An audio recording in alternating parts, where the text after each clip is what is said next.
tak henti-hentinya ya, dicurahkan nikmat oleh Allah, nikmat kesehatan, ya, nikmat iman, nikmat Islam, nikmat kesempatan waktu luang. Ya, karena salah satu nikmat yang banyak kita lupa, yang bersyukur itu memang nikmat waktu luang dan nikmat sehat. Biasanya kalau kita sudah sibuk baru kita menyesal, atau kita sudah hilang kesehatannya baru menyesal. Dua nikmat ini yang banyak dilupakan oleh manusia. Salawat dan salam kepada junjungan Nabi Muhammad SAW, kepada keluarga, sahabat dan pengikut Rasulullah sampai akhir zaman nanti. Bapak Ibu hadirin sekalian, siang hari ini saya ingin menyampaikan masalah pendidikan. Pendidikan ini terkait dengan kondisi kita masing-masing yang mungkin hari-hari ini kita sibuk ya mikirin sekolah anak kita, ponakan kita, saudara kita, mikir kuliah dan sebagainya. Yang berdasarkan pengalaman saya selama lebih dari 5 tahun memimpin program Doktor Pendidikan Islam, juga saya sebagai ayah, sebagai orang tua, saya punya 7 anak. Sebagian sudah kuliah, yang paling kecil masih 4 tahun. Ya, juga punya 1 istri.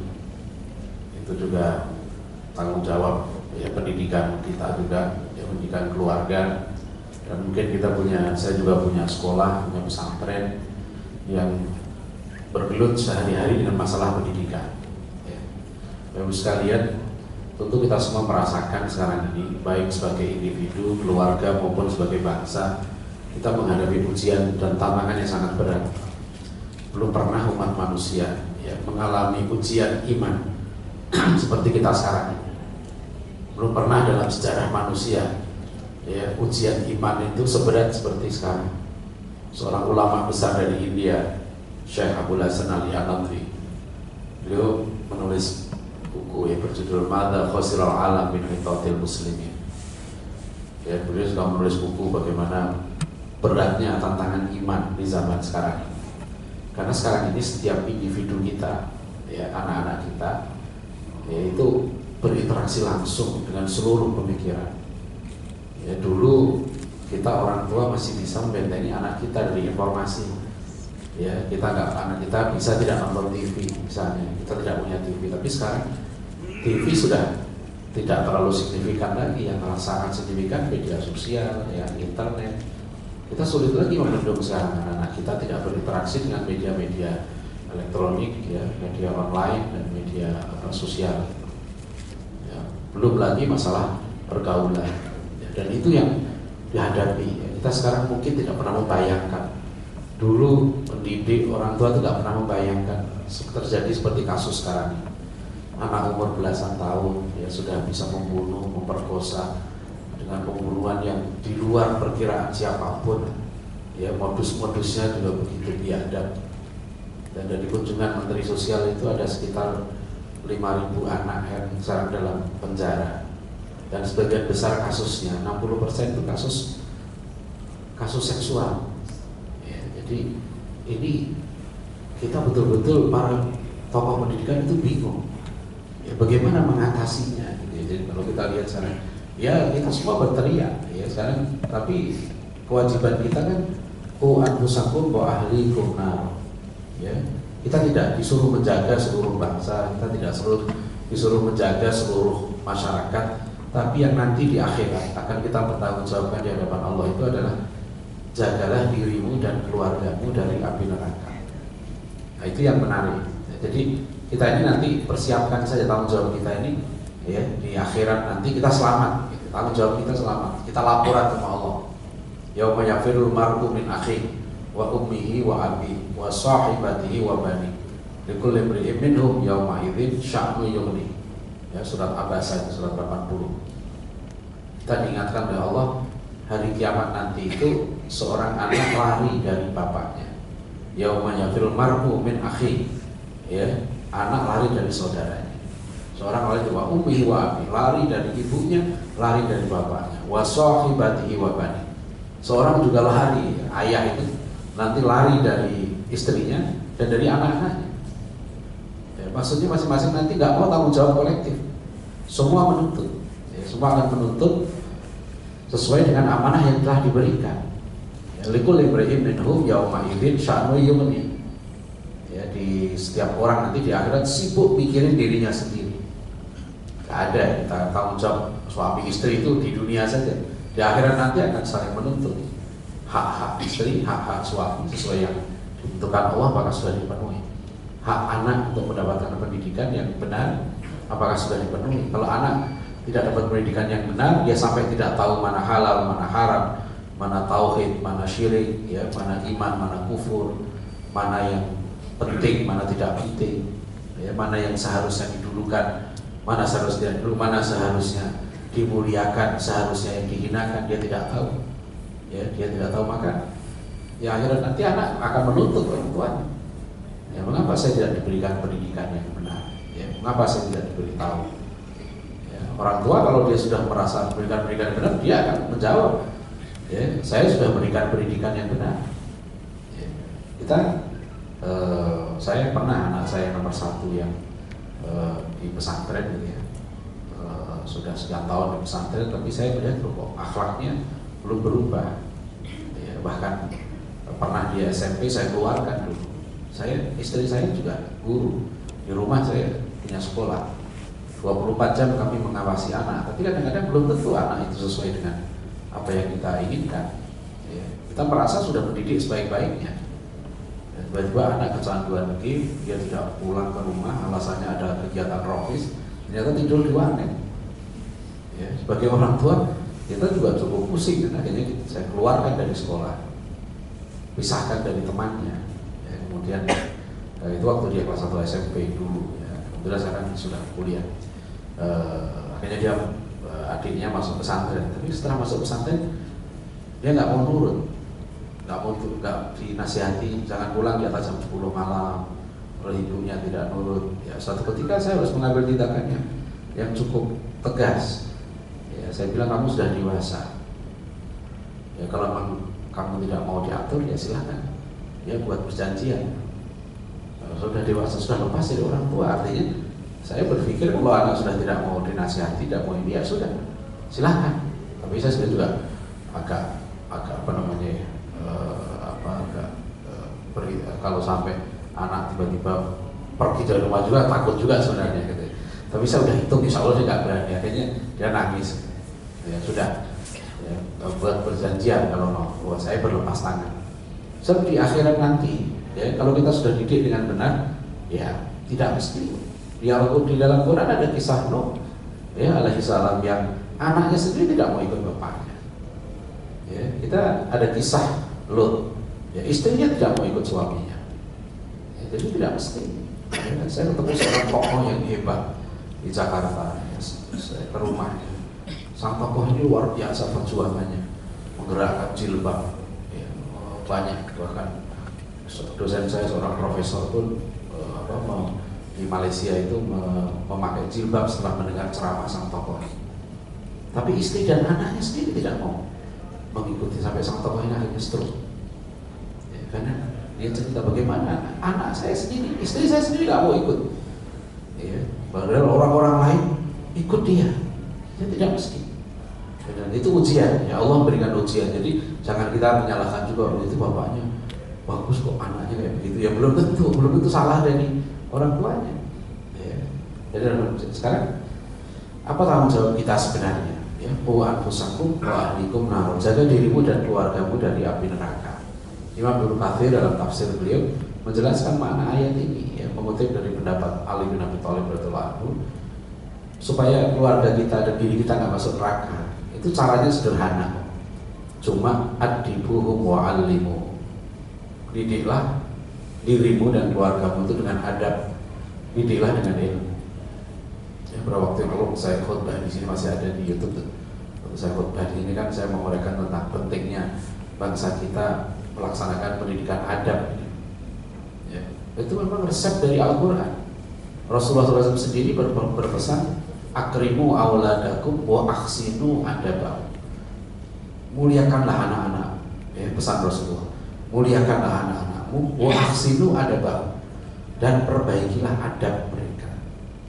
Jadi bagus sekali, kewajiban kita seorang tua itu perbaiki adab anak kita, itu yang pertama. Ya, bahkan adab itu harus kita tanamkan, bukan hanya diajarkan ya. Kalau adab itu ditanamkan, inculcation, ya, bukan sekedar teaching, ya, tapi inculcation, ya, penanaman, betul. Jadi kita harus menanamkan nilai-nilai supaya anak kita beradab. Nah, inilah yang adab seperti dalam Al-Quran yang surat Luqman ayat 12-19. Luqman itu tokoh yang mendidik anaknya. Setelah Luqman mendapatkan hikmah, walaqad ataina Luqman al-hikmah an yashkur lillah wa may yashkur fa innahu yashkur nafsi wa man kafara fa innallaha ghaniyyun hamid. Luqman dapat hikmah dari Allah. Setelah Luqman dapat hikmah, dia didik anaknya di situ. Nah, adab apa saja yang ditanamkan oleh Luqman pada anaknya? Kalau kita lihat dalam surat Luqman ayat 12-19 itu, pertama adalah adab kepada Allah. Wajib kita tanamkan anak kita untuk adab pada Allah. Apa? La tusyrik billah. Jangan syirik pada Allah. Ya, jangan menyekutukan Allah dengan yang lain. Itu adab yang paling tinggi. Inna syirka la dzulmun adzim. Syirik itu kezaliman yang besar. Karena ya adab itu sebenarnya tidak sopan gitu, Pak. Ya, kalau kita bilang adab di dalam bahasa kita itu sopan santun. Tapi sopan santun, maksud adab ini sopan santun Islami. Sebab ada sopan santun yang tidak Islami. Ya, misalnya begini contohnya, Nabi Ibrahim alaihissalam itu nasihati ayahnya, ya, inni araka wa qaumaka fi dhalalin mubin. Wahai ayah, aku lihat engkau dan kaum engkau ini sesat banget, sesatnya fi dhalalin mubin. Mungkin untuk ukuran budaya tertentu, tindakan Ibrahim ini dianggap tidak sopan. Anak kecil, ya, ngomong bapaknya sesat, nah itu dianggap tidak sopan. Ini bukan tidak sopan, ini beradab, ini dia menyampaikan kebenaran. Ya, bahkan Rasulullah itu termasuk Abdurul Jihad, ya, kalimatul haq inda sultanil jair. Ya, jihad yang utama itu menyampaikan kebenaran, ya, kepada penguasa yang zalim. Ya. Nah itu, jadi itu termasuk jihad yang utama. Jadi sopannya itu, kadang-kadang ada dalam Al-Quran pun, ya, Al-Quran menggunakan bahasa-bahasa sangat keras untuk orang-orang yang tidak mau ingat Allah gitu ya. Itu diumpamakan seperti anjing. Orang-orang yang telah dapat ayat-ayat Allah, kemudian ayat-ayat itu setelah dia pahami, kemudian dia buang dan dia ikut hawa nafsunya, dia jual ayat-ayat Allah. Manusia seperti ini, orang yang ngerti agama, tapi kemudian agama itu dijual, ya, untuk dia menghalalkan yang haram dan mengharamkan yang halal, ya. Maka di dalam Al-Quran dikatakan mathaluhum kamathalil kalb. Manusia-manusia seperti itu seperti anjing, ya. Jadi ini Al-Quran pun menggunakan istilah-istilah yang orang ini terlalu banget gitu. Dia sudah ngerti agama, tapi dia merusak agama. Al-Baghdad kan begitu orang-orang Yahudi dulu dikatakan. Jadi kita diperintahkan pertama menanamkan adab pada Allah. Jangan syirik, karena Allah itu harus diletakkan di tempat yang tinggi. Gak ada yang setara dengan Allah. Ya, jangankan Allah, ya, orang pejabat aja kita tidak samakan dengan masyarakat. Manusia ini kita bedakan. Ya, makanya menyetarakan Allah dengan makhluk itu masuk kategori syirik. Dan syirik yang paling ditakuti Rasulullah itu syirik kecil, namanya riya. Kenapa riya itu dikatakan syirik? Karena riya itu kan sebetulnya perbuatan yang tidak sopan pada Allah. Kamu tuh gak beradab sama Tuhan. Wong kamu beramal kok untuk mencari pujian manusia, bukan mencari keridhaan Allah. Kan gak sopan. Mestinya amal ini adabnya itu dipersembahkan untuk Allah. Kok amal kamu persembahkan untuk mertua, ya, supaya kamu dipuji oleh teman. Itu gak beradab, itu riya. Ya, itu yang dikatakan Rasulullah. Aku khawatirkan umatku terkena dosa syirik kecil seperti riya. Jadi gak sopan. Yang kedua, Bapak Ibu sekalian, yang harus kita tanamkan pada anak kita adalah adab kepada orang tua. Ya, jadi wawasainal insana biwalidayhi hamalathu ummuhu wahnan ala wahnin wa fisaluhu fi amain anishkurli wa liwalidayhi ilayyal masir wa in jahadaka ala tusyrika bi ma laysa laka bi ilmun fala tuti'huma wa sahibhuma fid dunya ma'rufa. Ini gak gampang loh ini, ya. Kita sekarang ini, saya juga mengalami betul bagaimana perjuangan mendidik anak-anak kita ini supaya beradab pada orang tua. So dalam Al-Quran itu wala taqul lahuma uffin, ya, mengatakan saja pada orang tua itu gak boleh, ya. mengatakan itu. Dan sekarang anak sekarang coba, dan kalau anak lagi jengkel ya suruh istighfar. Kadang ada anak saya perempuan biasa kalau ya kadang sama perempuan sama ibunya berantem gitu kan, bantah. Ya memang kadang-kadang saya juga melihat, saya tahu ini istri saya terlalu keras nadanya, ya. Tapi saya tidak boleh membela anak saya. Ya, saya kasih tahu istri saya kasih tahu, kamu terlalu keras. Dia sudah kerja, ya tadi sudah kerja, tapi kamu masih menganggap dia seperti tidak kerja, dia tersinggung. Ya gini. Terus, tapi anak saya bilang, setelah itu saya panggil, kamu nggak boleh begitu. Ya, orang tua itu bagaimanapun juga, meskipun orang tua itu keliru, tentu kamu tidak boleh membantah. Ya, itu adab dia kepada orang tua. Ibu sekalian, coba bayangkan kalau orang tua, ya, anak, ya, sudah tidak mau mendengar lagi orang tua, itu berbahaya. Tapi untuk supaya kita mau bisa didengar anak kita harus juga hati-hati. Karena kita harus menjadi teladan untuk anak-anak kita. Ya, saya satu hal misalnya, anak saya nggak percaya sama saya itu soal makanan, karena lihat saya gemuk. Ya, jadi anak saya itu nggak percaya Pak, kalau saya latihan silat. Alah apa? Jadi saya nggak percaya, saya ketawanya nggak. Tapi kalau soal yang lain, oh iya soal satu itu kamu menang. Ya, tapi kalau soal yang lain-lain kamu harus nurut. Ya. Kamu boleh nggak nurut sama saya dalam soal, tapi yang lain-lain harus nurut. Itu karena sebaik-baik pendidikan adab itu contoh. Jadi kalau kita lihat orang Barat itu ya, Singapura, Australia itu sebetulnya sukses. Negara mereka maju itu karena pendidikan karakter. Cina juga begitu, Korea begitu, Jepang itu pendidikan karakter. Kita ngakuin itu, pemerintah bikin program pendidikan karakter. Sebetulnya pendidikan karakter itu sebagian dari pendidikan adab. Saya pernah usul sama MPR waktu seminar Pancasila di Semarang, ya, pada pengajaran MPR saya usulkan supaya untuk umat Islam tidak perlu ada pendidikan karakter, karena umat Islam sudah punya konsep pendidikan adab, dan itu sudah terbukti pendidikan adab itu sukses, diterapkan oleh Rasulullah SAW, diterapkan oleh para ulama dulu, diterapkan oleh para tokoh-tokoh kita. Ada konsepnya jelas banget. Contoh bedanya begini Bapak sekalian, kalau pendidikan karakter itu misalnya orang Jepang itu jujur, orang Singapura itu disiplin, tidak membuang sampah pada sembarangan. Sampai saya punya seorang kawan pilot Singapore Airlines, dia karena jengkel akhirnya bikin pesantren di Pandeglang, pesantren di Ibadur Rahman di daerah mana itu, dari kota Pandeglang itu nggak jauh ya, saya beberapa kali ke sini. Sekarang pembinanya Pak Ketua OJK itu Pak siapa itu? Siapa itu? Ya, Ketua OJK, sekarang Ketua Badan Pembinanya di pesantren Ibadur Rahman. Itu pesantren yang saya lihat sangat bersih, karena sang pilot Singapore Airlines ini dia itu tersinggung di sana. Dia terbangnya kan dari Singapura ke Los Angeles. Dia cerita, dia tersinggung itu karena dengar ada orang Muslim mengatakan begini, kalau mau cari masjid jangan pakai mata, tapi pakai hidung. Ya, kalau sudah bau, berarti dekat masjid. Nah itu dia tersinggung. Dia, saya mau buat pesantren, masjidnya yang bersih, rapi, betul-betul.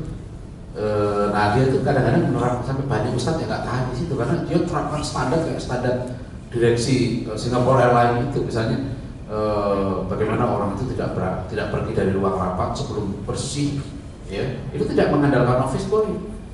Direksinya itu sendiri yang merapikan kursi, meja semua, ya ketepatan waktu, ya tidak buang sampah sembarangan, itu disiplin. Ya, orang Jepang itu jujur. Nah, mereka bisa punya karakter yang kuat begini kenapa? Karena 3 hal. Karena ada keteladanan, ada pembiasaan, dan ada sanksi yang tegas. Nah, karakter akan sukses kalau 3 ini. Justru karakter itu akan sukses kalau sedikit pembelajaran, bukan diajarkan. Saya sering berkunjung ke sekolah-sekolah Islam. Saya lihat kurikulumnya, saya bilang coba Bapak Ibu urus yayasannya, guru-gurunya, ini salah buku ajarnya. Karena mengajarkan akhlak, ya, itu dengan cara deskripsi, verbalistik, nggak bisa begitu. Akhlak ini baru bisa ditanamkan, karakter bisa ditanamkan kalau dia dibiasakan, ada keteladanan dan ada sanksi. Bagi yang kalau yang melanggar dan nggak melanggar sama saja, nggak akan ditaati itu. Ya itu disiplin itu, nah itu yang kita susah. Saya kadang kalau Masya Allah, kalau kita ke bandara, lihat Bandara Soekarno Hatta itu, Di dalam aja orang rokok, ya, di halaman itu bau rokok luar biasa. Udah nggak ada disiplin kita di jalan-jalan raya ini kan. Aduh, gimana mau ganti presiden, ganti gubernur, ganti ini tetap aja gitu. Ya, kadang-kadang saya bengong gitu melihat di perapatan lampu merah ini. Ya Allah, orang saling serobot saling itu apa sih yang dicari? Ya, kayak buru-buru mau kemana gitu. Hari lihat, ya. Jadi orang sudah tidak menghargai orang lain lagi. Ya, sudah tidak peduli hak orang lain, saling serobot. Ini sebetulnya mengerikan. Jadi sebetulnya saya setuju tuh programnya Pak Presiden itu revolusi mental.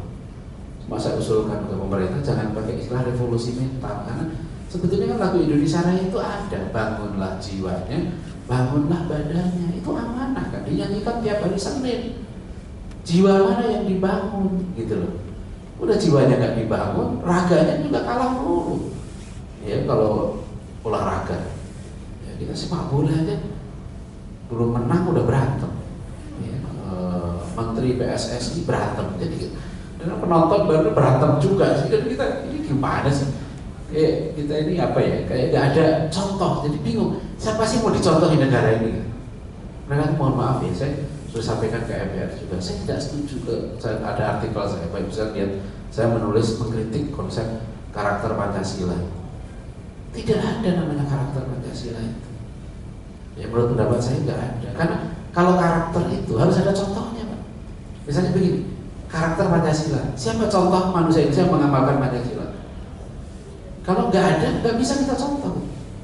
Dan kita nanti akan bingung. Ada karakter Pancasila, ada sepak bola Pancasila, ada dulu di DPR udah pernah berdebat konseptor moral Pancasila Profesor Daniel Mutiarjo tahun 78 itu pernah ditanya dulu, bagaimana Pak cara menggosok gigi menurut Pancasila? Gimana tidur menurut Pancasila? Bangun tidur menurut Pancasila? Bangun tidur kok terus mandi gitu. Jadi gimana? Makan menurut Pancasila. Jadi ini wilayah moral, saya katakan. Ini wilayah agama sudah. Jangan, menurut saya Pancasila itu sebagai dasar negara saja sudah. Ya. Jadi kalau gini loh, Pak Ibu, kalau ada orang Islam itu baik, akhlaknya baik, dia jujur, dia ibadah baik, meskipun dia nggak pernah ngomong Pancasila, gitu ya, itu dia sudah berpancasila. Gitu. Ya kan, orang itu baik, dia anaknya baik, dicontoh, nggak korupsi, nggak ini, itu udah bagus akhlaknya. Jadi jangan dipertentangkan. Coba kalau ada akhlak Pancasila, ada akhlak Islam, ada nggak bedanya? Kalau orang melaksanakan agamanya dengan baik, apakah dia sudah melaksanakan Pancasila? Nah ini yang saya sering sampaikan, karena di buku-buku PMP isinya itu, sekarang PKN itu ya, ada karakter Pancasila. Saya bilang bingung nanti, anak tanya deh siapa sekarang orang Indonesia yang ngaku ya, saya yang mengamalkan, bahkan pemuda Pancasila. Ya, apa Bapak mengamalkan Pancasila secara murni dan konsekuen? Contohnya itu siapa? Ya. Nah kalau kita tanya siapa yang orang manusia yang mengamalkan Islam, contohnya siapa, teladannya? Ada kita, Nabi Muhammad SAW. Mulai bangun tidur sampai mimpin negara, mimpin perang, cara dagang yang baik ada pada Rasulullah. Contohnya ada. Jadi kita orang Muslim punya contoh yang nyata. Ya, jadi saya kembali ke tadi, adab yang harus tanamkan pada anak kita itu adab tentang taat pada kedua orang tua, dan itu baru bisa kalau kita layak ditaati.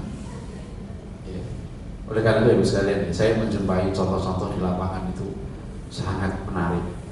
Orang-orang sederhana, orang-orang kampung, tapi jujur, disiplin. Itu Masya Allah, anak-anaknya itu taat sama orang tua. Tapi bapaknya kiai, bapaknya profesor, bapaknya pinter gitu ya. Tapi banyak anaknya sendiri gak taat sama orang tua.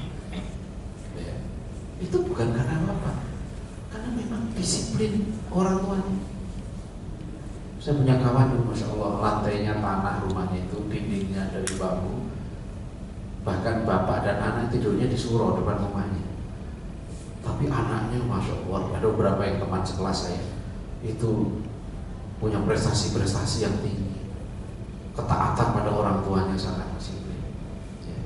Saya dan kawan dekat saya itu, orang tuanya itu seorang montir mobil. Ya. Dia ketika anaknya lulus SMA itu digini sama orang tuanya, saya hanya bisa mendidik kamu sampai sini saja. setelah itu terserah kamu mau kemana. Tapi anaknya ini cerita bagaimana ayahnya itu mendidik dia dengan disiplin. Misalnya kalau anak perempuan pulang lepas maghrib, saya itu dipukuli sama ayah saya. Tapi ayah saya itu sangat menjaga saya. Gak boleh misalnya ada teman laki-laki main, jaga, dibelikan barang-barang yang bagus. Dia orang sederhana, tapi disiplin. Ya, waktu meninggalnya saya tahu sederhana, dia orang ini rajin ke masjid saja, Pak. Ngaji juga gak lancar, tapi rajin dia ke masjid, orangnya baik. Itu malah dia bisa mendidik anaknya dengan baik. Ya, anak-anaknya ada yang sarjana segala macam. Jadi luar biasa. Saya punya paman sopir, orang sopir. Anak-anaknya 2 kuliah di UI, ada yang jadi tentara, macam. Disiplin luar biasa. Dia seorang sopir, tapi dia ngajar ngaji. Sederhana, tapi baca bukunya masya Allah luar biasa. Jadi orangnya orang-orang sederhana yang seperti banyak bisa kita jadikan contoh. Ya. Ini. Jadi kalau kita mau anak kita taat sama kita, ya, kita sendiri yang harus bisa dicontoh. Kalau tidak berat. Ya ada banyak ya orang-orang. Kalau kita lihat kemarin ada namanya Ayu itu kan yang orang anak buta ya, hafal Quran sampai nomor ayatnya. Itu kan luar biasa perjuangan ibunya ya. Untuk membelikan dia juz amma saja itu harus bersepeda 10 kilo ya, naik sepeda 10 kilo memberikan juz amma untuk dihafal anaknya ya. Kita mungkin fasilitas melimpah ya. Jadi Bapak Ibu sekalian ini ya, bahwa kemudian yang berikutnya ada apa yang harus kita tanamkan pada anak kita ya. Di situ ada ihsan. Ya bunayya innaha in takum mithqala habatin min khardalin fatakun fi sakhratin aw fis samawati aw fil ardi ya'ti biha Allah innallaha latifun khabir. Jadi anak-anak kita harus kita tanamkan ada ihsan. Ihsan itu maksudnya kesadaran Allah itu selalu memperhatikan kita. Anta budallaha ka'annaka tarahu fa illam takun tarahu fa innahu yaraka. Jadi sekarang kita sudah hampir tidak mungkin Pak, menjaga anak kita itu kita awasi terus, nggak mungkin lah ya, apalagi anak kita udah kuliah ya. Nah itu sudah mereka bukan di handphone. Jadi handphone itu kan dia sudah ada internet, mau buka apapun dia sudah bisa di situ di tangan dia itu. Makanya yang harus kita tanamkan kesadaran ihsan. Ingat ya, Allah selalu perhatikan kamu ya, terus menerus ya, kita ingatkan. Saya di keluarga itu mengambil kebijakan anak-anak, bahkan ada di kamar anak itu ada TV. Memang risikonya tinggi ya, masing-masing punya handphone. Tapi kami buat kebijakan kamar anak tidak boleh dikunci. Dan kebetulan karena rumah saya penuh dengan sekolah, jadi jarak kamar dengan anak saya itu hanya 1 meter saja ya, jadi kapan saja kita bisa mengakses itu. Nah, itu tugas istri saya memantau seluruh Facebook anak saya, temannya siapa, ininya siapa, itu harus dia nggak boleh sembunyikan, passwordnya nggak boleh dibuka ya. Dan itu jangan sembarangan, itu tidak mudah ya. Bahkan anak saya satu yang hafal Quran sekarang di Sudan, anak perempuan ya, itu saya sampai 1 bulan penuh temani anak saya itu di Sudan, karena dia selesai hafal Quran dapat beasiswa ke Sudan untuk bahasa Arab setahun. Sebulan kami temani. Begitu kami periksa, cek handphonenya, baru ketahuan handphonenya ini, wah itu harus mempermak dulu itu ya, bahwa terus. Dan memang itulah ya, jangan lupa terus kita doakan anak kita, karena nanti insya Allah Allah itu memberitahu, ada saja hikmahnya, dan anak kita itu dijaga oleh Allah. Saya merasa ya kok tahu ya, akhirnya kita tahu kamu kemarin mana bohong, mesti segala macam ya. Namanya anak kan gak lurus-lurus saja ya. Kita juga dulu begitu juga, saya juga mengenai waktu saya dulu juga begitu, bandel-bandel juga tuh sama orang tua dulu gitu. Tapi mungkin ya doa orang tua kita itu masya Allah kan itu doa orang-orang yang selalu tidak ditolak oleh Allah itu kan, pertama doa orang yang dizolimi ya, kedua doa musafir, dan ketiga doa orang tua pada anaknya. Jadi kita jangan lupa terus gitu, anak kita doakan terus apapun kondisinya. Mungkin anak kita udah jauh atau bahkan mungkin sudah menikah, itu pun tetap kita ingatkan. Kemudian yang berikutnya adab yang penting saya ihsan itu, ya bunayya aqimis shalah wa'mur bil ma'ruf wa nahy 'anil munkar wasbir 'ala ma asabak inna dzalika min azmil umur. Jadi ini yang kita diingatkan khusus ya, harus selalu menjaga sholat anak-anak kita ya, tegakkan sholat. Saya kadang punya ekspektasi anak saya itu lulusan pesantren. Ekspektasi saya kadang tinggi. Kalau ada azan ya kamu ke masjid lah gitu. Jadi kalau tiba-tiba anak saya udah kuliah pulang ke rumah, kok aneh ada azan, saya ke masjid kok nggak ada dia. Saya cari, kamu ngapain? Udah sholat? Udah Pak, kenapa nggak ke masjid? Nah, baru dia. Ya, jadi kalau saya bilang kamu nggak usah kos lagi, saya bilang kalau susah begitu. Ya terus kita ingatkan sholatnya, gitu supaya dia tidak lupa ya sholat itu. Kemudian yang berikutnya akhirnya salah wa'mur bil ma'rufi wa nahy 'anil munkar wasbir 'ala ma asabakina dzalika min asmil umur. Nah, Bapak sekalian tanggung jawab kita orang tua menanamkan nilai-nilai perjuangan. Jadi kita harus menyiapkan anak-anak kita menjadi pejuang. Karena itu yang diperintahkan Al-Qur'an. Ya. Tegakkan amar ma'ruf nahi munkar. Kamu harus berjuang menegakkan kebenaran, harus berjuang melawan kebatilan. Jangan pernah kompromi soal itu. Ya, saya pada anak saya bilang kamu lebih baik nggak lulus ujian daripada nyontek. Ya, nggak ada itu kompromi. Kalau tidak jujur, awas.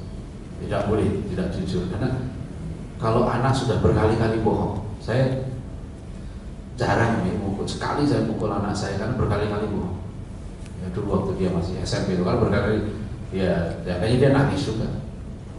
Ya, tapi itu Ibu sekalian. Jadi kita harus perjuangkan ya anak-anak kita itu menjadi pejuang. Jadi bukan hanya dia soleh, tapi muslim. Soleh itu dia baik, dirinya baik. Muslim itu memperbaiki. Dia punya semangat untuk memperjuangkan. Ya, dia kalau melihat sesuatu yang tidak benar, dia harus berjuang untuk itu. Biasakan. Ya. Oleh karena itu salah satu kewajiban kita orang tua juga seperti sabda Rasulullah, al-mu'minul qawi khairun wa ahabbu ila Allah minal mu'min dhaif. Saya sering menyarankan sekalian supaya anak-anak kita itu dilatih bela diri, terutama yang laki-laki. Karena itu penting untuk menjaga dirinya. So kalau dia berjuang menegakkan kebenaran, biasanya ada musuhnya itu. Ya, wasbir ala ma asabak. Makanya sabarlah kamu menerima apa yang akan menimpa kamu. Ya, inna dzalika min asmil umur. Jadi dari rumah itulah kita tanamkan nilai-nilai perjuangan supaya anak kita apapun dia nanti jadi apapun dia tetap menjadi barisan kebenaran, ya, barisan yang memperjuangkan kebenaran. Dia jangan sekali-sekali dia menjadi apalagi yang barisan yang membela kekufuran, ya, barisan yang membela kemunafikan, membela kemusyrikan. Naudzubillah. Ya, harus ditanamkan betul karena kemungkaran kebatilan yang paling tinggi itu adalah kekufuran, ya kemusyrikan. Ya, bukan yang lain. Dan itu tidak mudah ya. Anak saya tiba-tiba pulang diskusi, Pak tadi di kampus, dia kuliah di kampus Islam ya, katanya ya pemimpin itu Pak gak penting agamanya apa. Saya bilang kalau pemimpinnya komunis gimana? Pak tadi disedebat di kampus, terus dosen kamu gimana? Dosennya nonton aja. Nah, yang ini juga benar, yang ini juga benar. Dosen kamu yang sableng kalau begitu. Gimana antara mukmin dengan kufur? Sama. Ada yang mengatakan pemimpin kafir yang jujur lebih baik daripada pemimpin muslim yang korupsi. Itu keliru perbandingan karena iman itu fondasi. Ya, adapun akhlak itu ornamen. Kalau bangunan itu saya, itu fondasinya itu iman. Memang iman itu nggak kelihatan. Dan orang mukmin itu harus akhlaknya mulia. Jadi kalau orang kafir tidak korupsi, peduli kebersihan, ya, semangat kerjanya, orang gue harus lebih tinggi lagi. Karena Rasulullah diutus untuk menyempurnakan akhlak. Yang akan tampak pada umat manusia itu bukan imannya, itu akhlaknya. Makanya orang kan kalau kita ke barat gitu ya, kok orang Inggris itu bisa teratur, saya juga heran.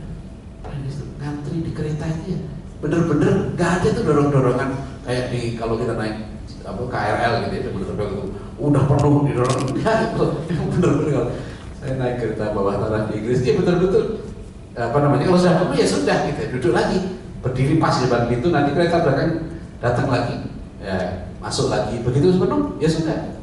Jadi nggak ada dorong-dorongan itu, ya, nggak tahu dari mana budaya gitu tuh sudah mepet gitu ya, masih juga ditutup lagi, udah nggak ada ini gitu. budaya seperti itu kan nggak tepat ya. Orang muslim harusnya lebih baik dari itu ya. Bahkan baru saya baca di kitab Adabul Mufradnya Imam Bukhari itu ya, laisal mukmin ya, bukan termasuk golongan orang mukmin seorang yang tidur dalam keadaan kenyang dan dia tahu tetangganya sedang lapar. Rasulullah mengatakan begitu. Kamu itu bukan golongan orang mukmin. Kamu sendiri kenyang tidurnya, tetangga kamu kelaparan. Bukan orang mukmin seperti itu. Bahkan kita tuh nyiksa binatang aja nggak boleh kok bisa masuk neraka. Orang mukmin itu nggak mungkin menyakiti orang lain. Semua ada hisabnya. Itu bedanya karakter dengan adab. Kalau karakter itu sekedar kebiasaan, tapi kalau adab, seorang mukmin tidak buang sampah sembarangan. Itu karena dia bukan hanya takut aturan atau bukan hanya karena budaya, tradisi, kebiasaan, tapi karena dia takut di akhirat nanti sampah yang dia buang itu mencelakai orang lain. Ada hisabnya di akhirat. Itu orang mukmin. Saya marah betul kalau anak saya misalnya dari mobil buang sampah. Kalau boleh itu saya suruh mungut lagi. Ya, itu harus disiplin betul. Bagaimana kamu buang sampah sembarangan ke jalan, ke sungai? Ya. Rumah saya itu belakangnya sungai, pas rumah saya. Sungai kecil 2 meter. Ya, tapi saya akan marah kalau anak saya buang sampah ke sungai. Ya, saya ngeluh saja, ya Allah, orang tiap bulan jam 3 pagi itu buang sampah sembarangan. Itu nggak boleh. Itu kalau sampahnya mencelakai orang lain, ya, dia ada hisabnya di akhirat. Gitu. Sampai ke tangga-tangga kompleks itu saya anjurkan, janganlah buat polisi tidur itu nyakitin orang. Ya, di depan rumah saya ada polisi tidur. Bilang karena ada sekolah, ya sudah, buat yang landai, yang orang lewat itu nyaman gitu.